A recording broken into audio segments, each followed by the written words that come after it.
Hello everyone, I am Dr. Subramanya Shetty, Professor, Yenepoya Dental College, Mangalore, and I am here in front of you all to talk about development of maxilla and mandible. Before I talk anything about maxilla and mandible, I would tell you the contents of my topic and how it will be formulated for next 40 minutes.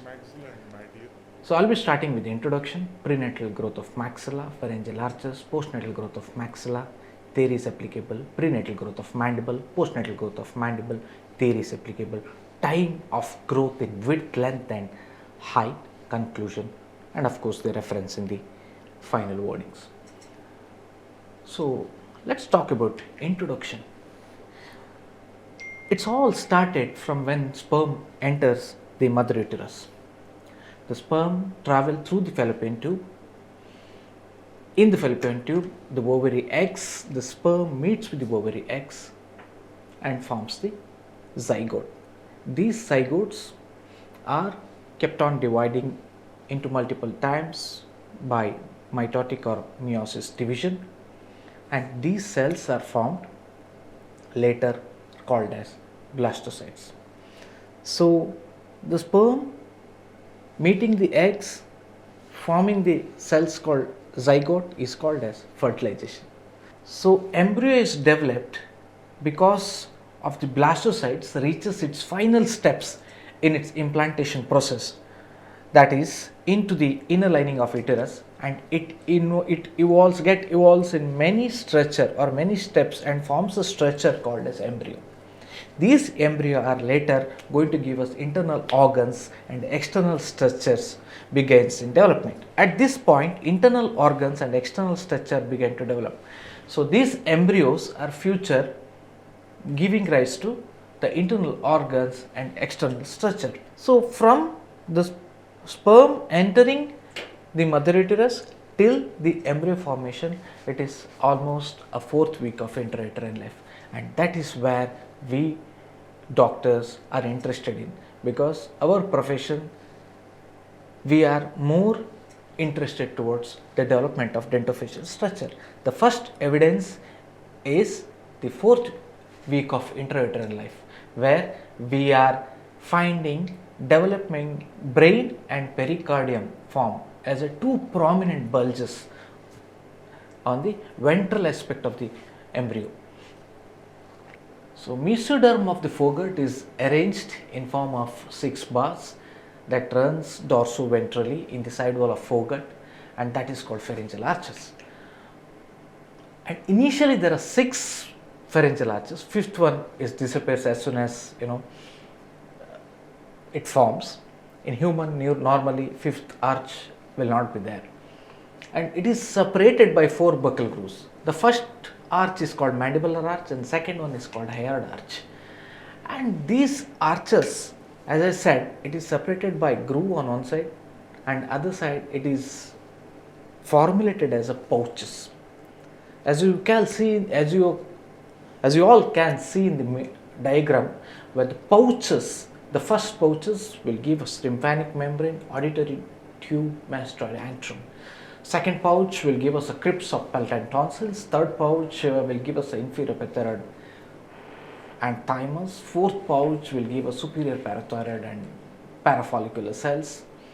And as you compare pouches with grooves, these grooves are going to give us a different structure. Groove 1 will give us external auditory meatus. Groove 2, 3, 4 are giving us cervical sinus. Let's talk about prenatal growth of maxilla. Now, in the 4th week of development, these embryo with the swelling, that is cardiac swelling and the facial swelling. In the facial swelling, we have nasal pit, we have lens placoidae, we have oral pit and the first pharyngeal groove. See, these lens placoidae are the future eyeball, whereas nasal pit are going to give us a nasal cavity as in the future. Oral pit are the future stomatodeum cavity or a future mouth. And during 6th week, these eyelids, that is lens pellicoidae are started moving mesially. Initially it was at the lateral border. As the week go on, or as the week progresses, these structures are approximated towards each other in the medial direction. So, in the embryonic 3rd week to 4th week, these frontonasal processes are started emerging in the embryon, in the mother womb. That is, the lens plecoidae will get more distinct features, and there will be a lateral nasal process, there will be a maxillary process, there will be a medial nasal process at around 5th week. Whereas in the 7th and 8th week, there will be a clear cut frontonasal, maxillary and mandibular process. And finally, at the 36th week of embryonic stage, where maxillary process is clearly formed with upper cheeks, upper lip except philytrum. Mandibular process, lower cheeks and lower lip also formed. Now, that is about maxilla. In case if you want to know about palate, if we have to see maxilla in different aspect, that is a palatal aspect, then these palatal shelves are formed with the median palatal raphe, and also philytrum of the lip is slowly formed at this junction. The lip at this juncture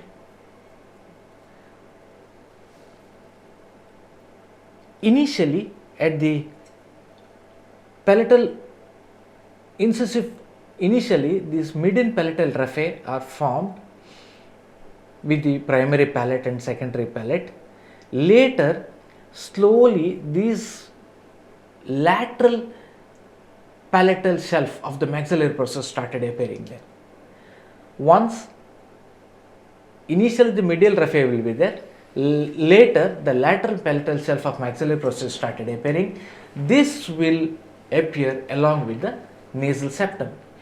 As you all can see in the diagram, as soon as the tongue started growing, the lateral palatal shelf is allowing the tongue to grow, allowing the tongue to move in a direction, so that this nasal septum is slowly shifted anteriorly. And of course, this palate, you all can see in the newborn baby, the palate will be shallow and flat. If I want to say how the palate looks when the newborn baby is born, it is flat. As the tongue grows, as the dorsum of the tongue takes its position, it appears force on the palate, and you get that arc shape of the palate gradually.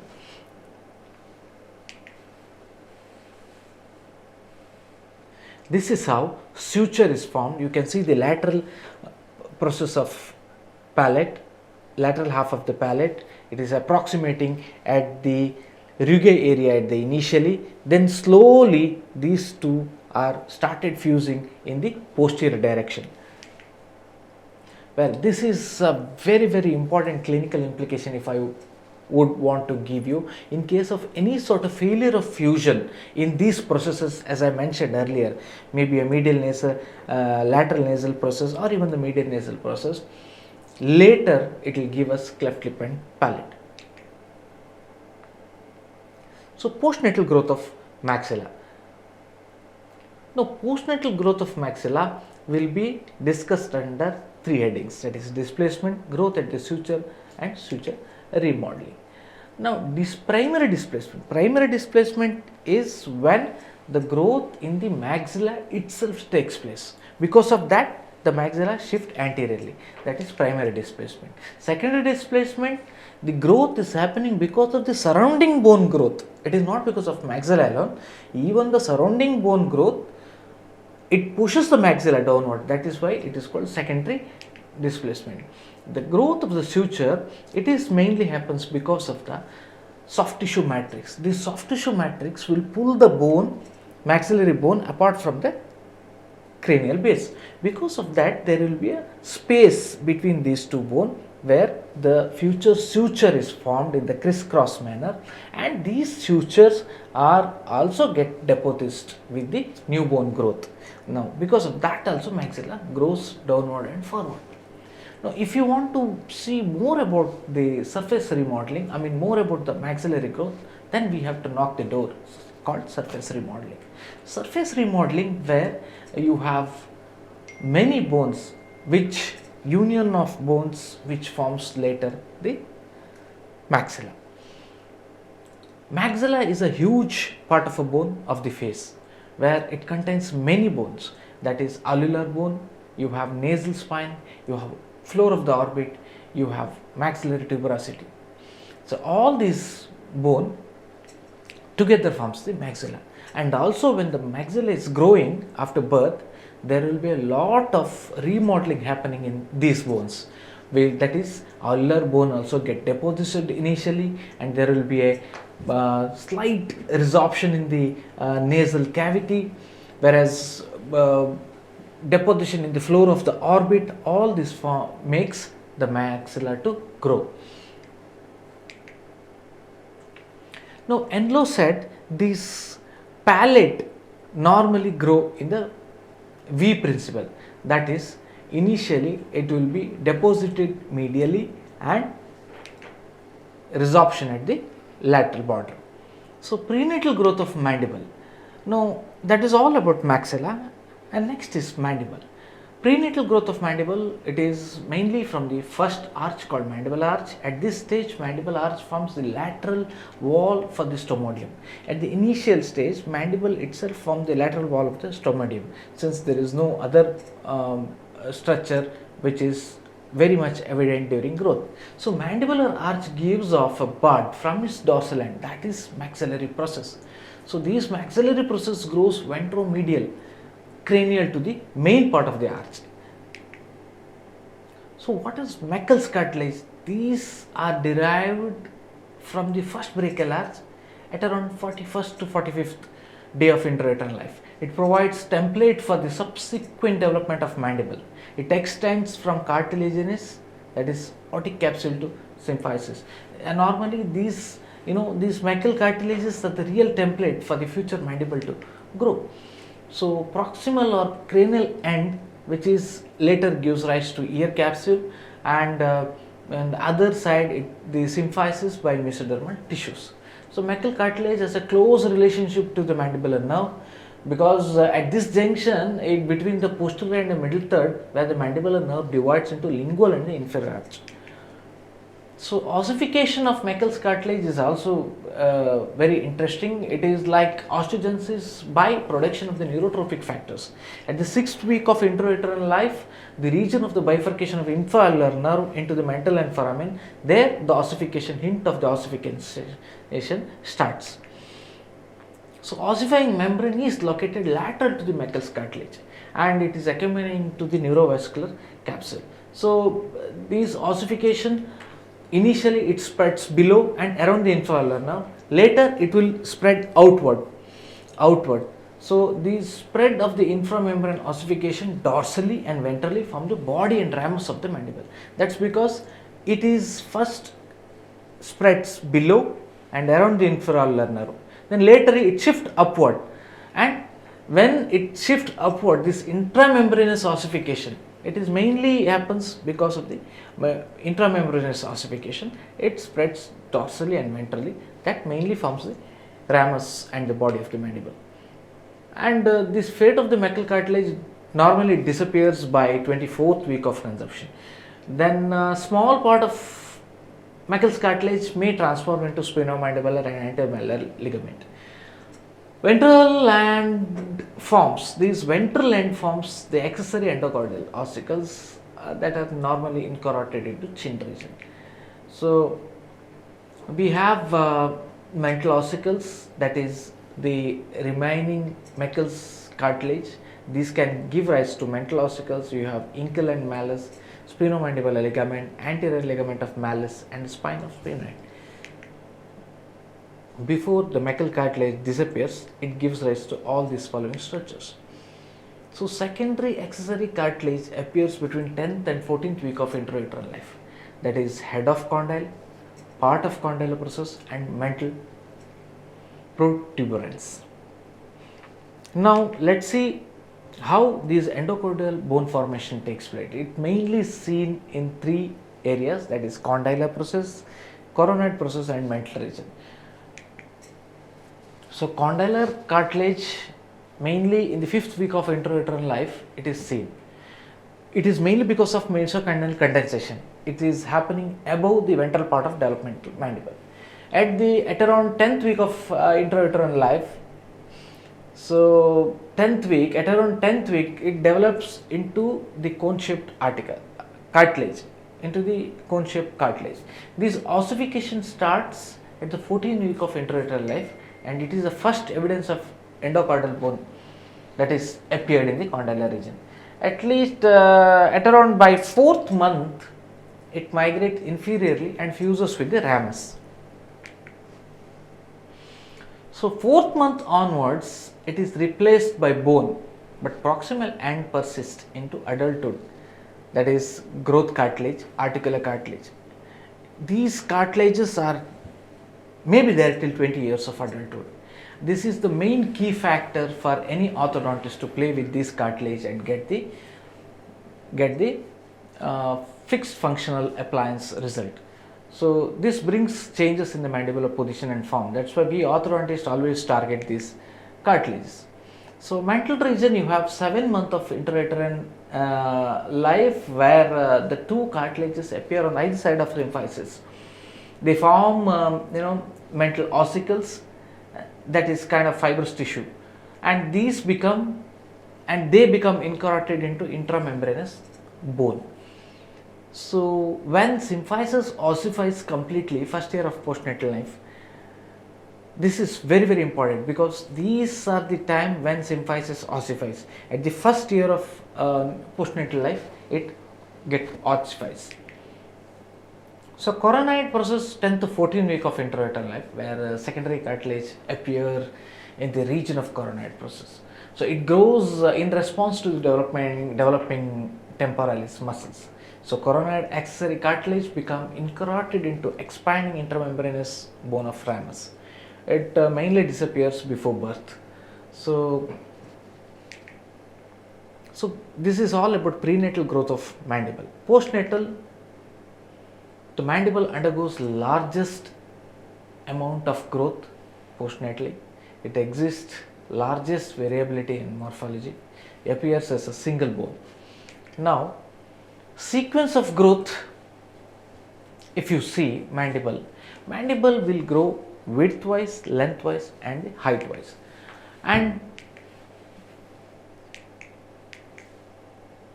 can you all see this?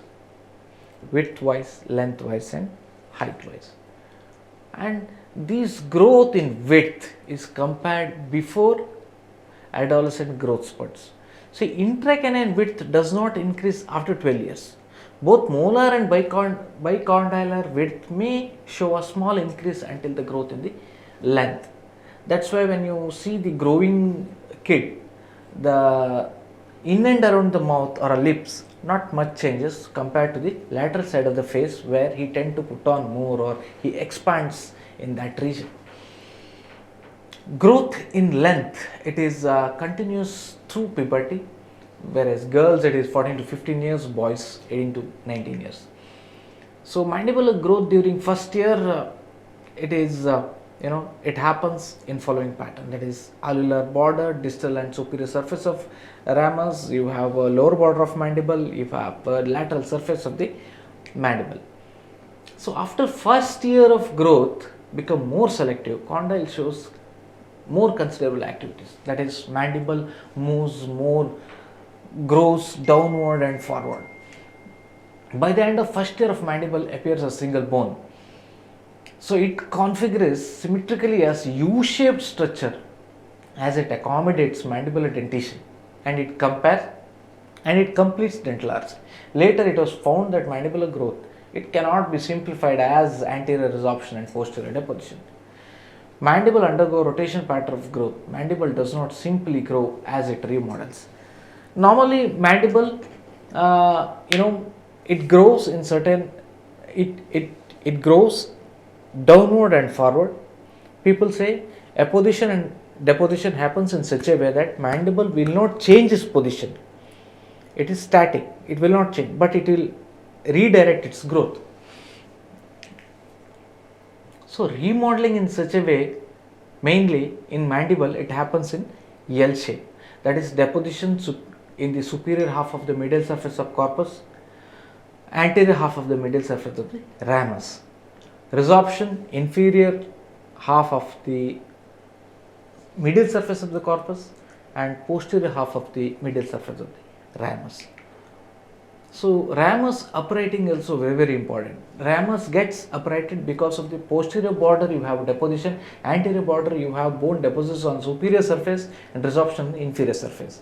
In the posterior border you have bone deposition on the inferior border and resorption on the superior surface. So condylar growth becomes more vertical in this pattern.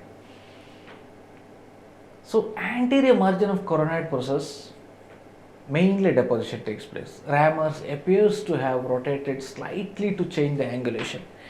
So, but in this same position, vertical height of the ramus increases. Gonial angle, it reduces and shifts to a posterior position. Ramus appears to have rotated around its arc. Yes, mainly as I said, resorption and deposition in such a way that mandible doesn't change its position, but it appears to have rotated around the arc. So remodeling of the ramus arc takes place in the archal pattern. So function of remodeling of ramus, mainly it accommodate increased mass of the masticatory muscles and it accommodate breadth of the pharyngeal spaces and it accommodates the erupting the molars. So mandibular foramen, this is one of the key factors to know whether mandible has grown or not. So normally mandibular foramen relocates backward and upward, whereas angle of the mandible you have site of resorption and deposition. The resorption site is posterior inferior aspect, deposition anterior superior on the lingual side, whereas if you see it in the buccal side, resorption in the anterior superior aspect, deposition in the posterior inferior aspect. So the lingual tuberosity, this is also an interesting fact. So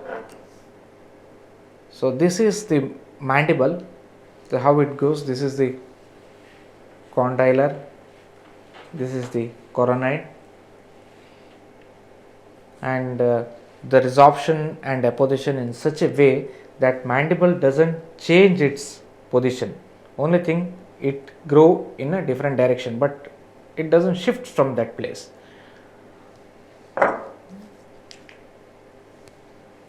So from the occlusal aspect, the lingual tuberosity appears to be in the line of dental arch. Ramus is slightly away along the arm of expanding because it grows in the Enlow's V principle.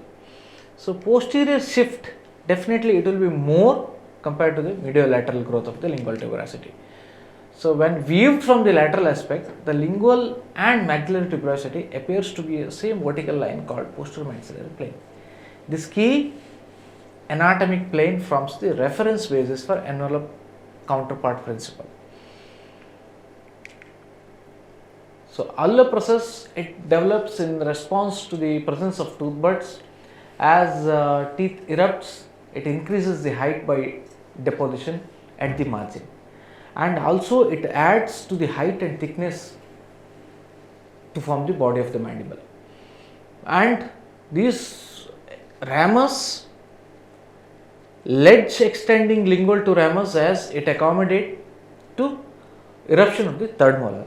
Absence of teeth in the ulnar bone fails to develop.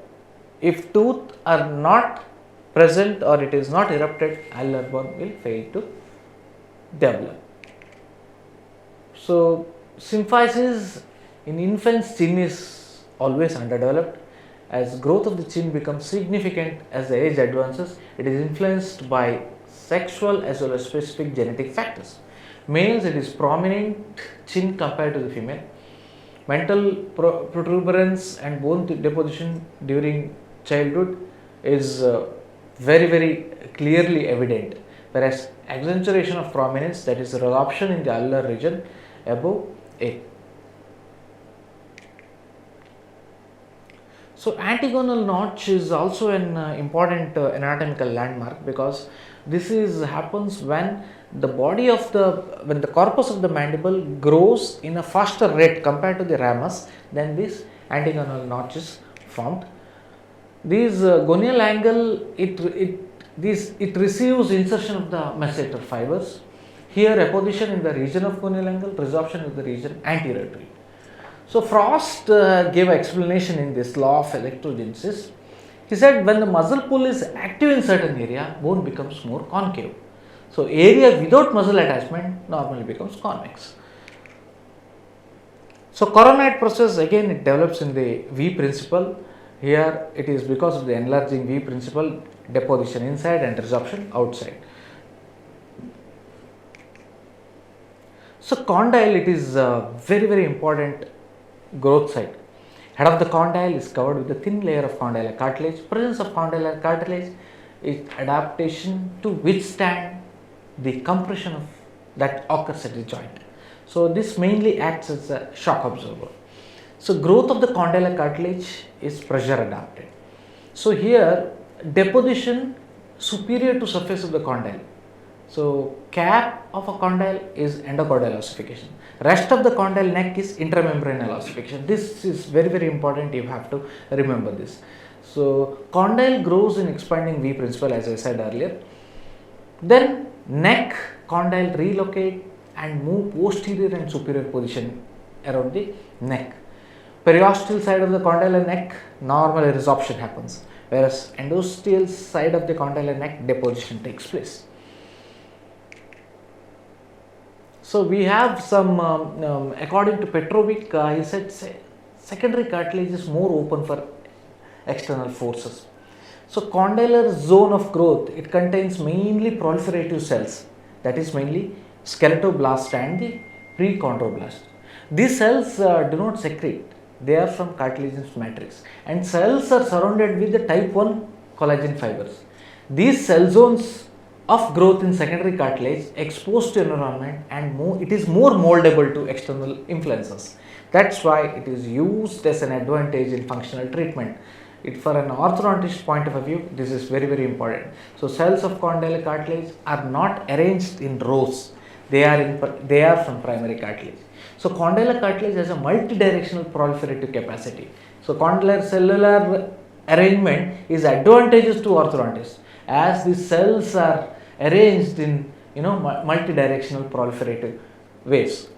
So condyle can model superiorly, posteriorly at the same time. So role of condyle in growth of mandible, as mainly there are two schools of thoughts. So what they say, superior and posterior growth of condyle are pressed against the glenoid fossa. This is pressed against the glenoid fossa. Because of that mandible grows. The other one says the condyle pushes against the cranial base, entire mandible gets displaced forward and downward direction. So that is primary displacement. So Ranley has explained it with the perfect swimming example, where when you are swimming, you push your leg against the wall of the pool, you tend to travel more anterior direction. That's what he compared that with the development of mandible in the condylar region. So important concept of mandibular growth, we have relative position of mental foramen, migration of dentition through the ulnar bone, and the direction of mental formation. This gives us a clear-cut idea of mandibular growth.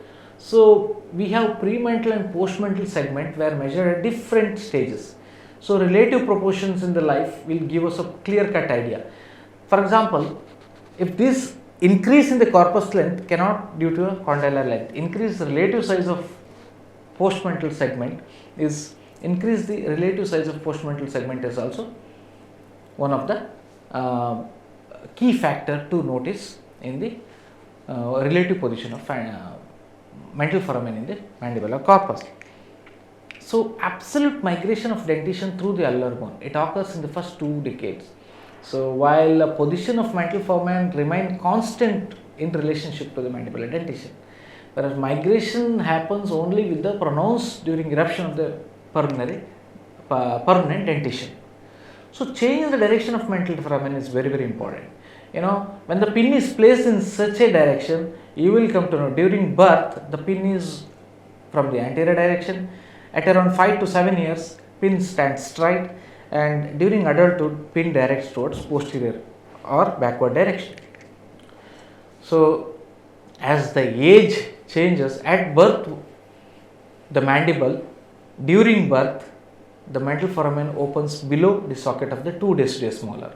Mandibular canal runs below runs mantle foramen somewhere between 2. See, this is during birth, between 2 deciduous molar.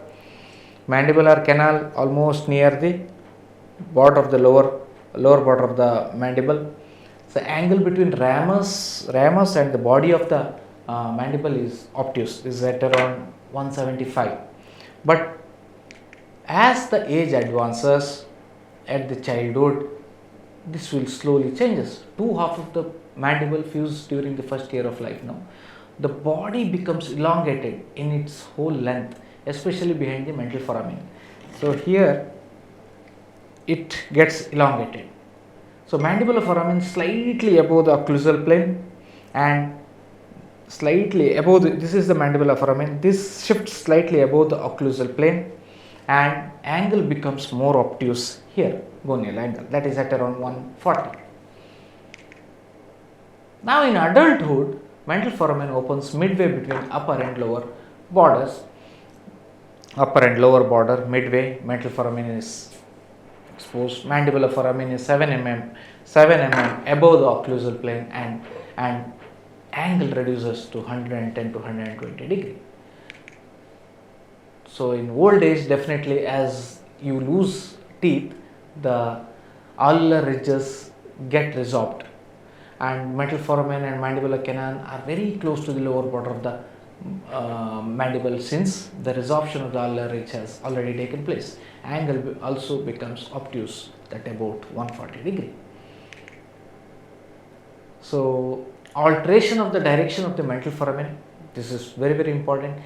So here in infant it is almost straight, in the adult it is directed posteriorly. So there are some anomalies you need to know about mandible. Agnathia means mandible is grossly deficient or absent. Deficiency of neural crest tissues in the lower part of the face is the reason for this. Then micrognathia, it is abnormally a large jaw, it is kind of prognathic mandible, abnormal growth phenomena, maybe because of hypopituitarism, and it is mainly common in males and condition like acromegaly. So micrognathia, you have diminishing mandible, mainly sees in Piri-Robin syndrome, mandibular fasciodystrosis, Down syndrome, Turner syndrome, etc. Condylar hypertrophy, where you have one side of the condyle grow in a rapid speed, whereas other side it is not grown compared to the contralateral side of the condyle, where it grows rapidly in a high frequency speed. So because of these facial asymmetry is seen. Crossbite on the affected side could be seen in this condition. So Piri-Robin syndrome, micrognathia, glossoptosis, cleft palate are all associated with the abnormality of the pharynx and respiratory distress. So there are Goldhaner syndrome or hemifacial microsomia. It is mainly congenital disorder affecting development of lower half of the face. Ears, mouth, mandible affected most commonly. So torus mandibularis develops along with the lingual aspect of the mandible, probably multifactorial. It includes both genetic and environmental influence. Significance, timely identification of growth disturbances helps in interceptions of developing malocclusion and other orthodontic or aesthetic facial problems. So knowing the timing of the development of different facial structures give us an idea about long-term facial appearance of the patient. Timely diagnosis of the growth problems gives us a chance to treat the problem in a right way by a right appliance. So dear students, before I wrap up my presentation, let's dig more into the clinical implication part of development of maxilla and mandible in both prenatal and postnatal episodes. So during prenatal times, there is a beautiful article has been written by Johnston and Brodsky in the year 1995. The journal name is Revolutional of Oral Biology. So in that journal, he has mentioned about what are the developmental disturbances can lead to. For example, problem occurring during the germline formation. During the germline formation, if the mother consumes alcohol or any beauty product which contain retinoic acid, these products or these alcohol and retinoic acids can damage a germ layer, and this can lead to fetal alcohol syndrome. And also any disturbances, and these disturbances mainly occurs at around 17th day of intrauterine life. And also any disturbances during the neural tube formation. These neural tube formation disturbances, it occurs at around 18 to 23 days of intrauterine life, can give rise to encephalopathy. And the another one is disturbances in origin, migration and interaction of neural crest cells. So in neural crest cells, there is again these neural crest cells, this is formed from neural tube, and neural tube, these neural crests are generated and it starts migrating. When it migrates along with the mesenchymal cells of the mesoderm. So these migration, during migration of neural crest cells, there are two syndrome may occur. One is during migration, one is after migration.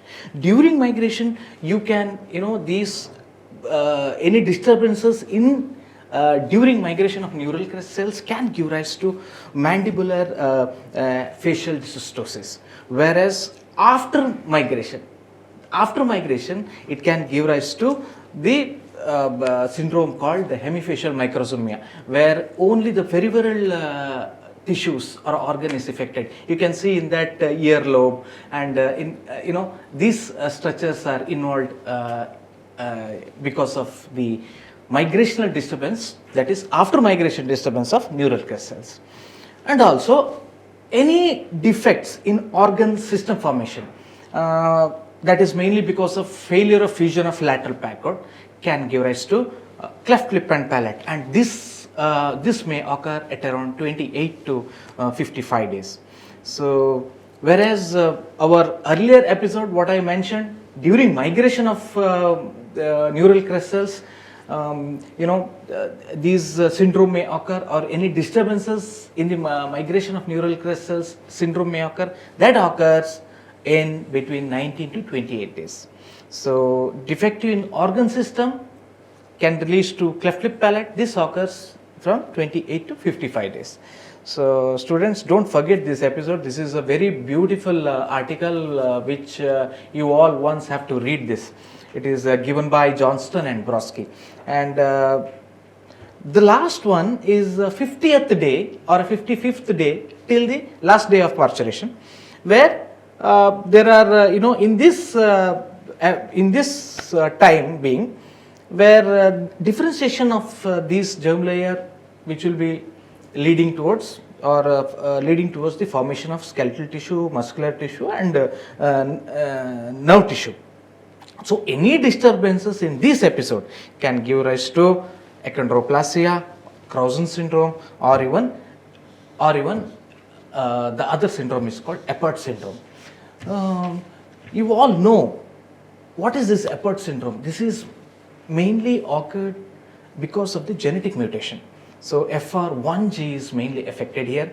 This is the main cause for achondroplasia and Eppert syndrome.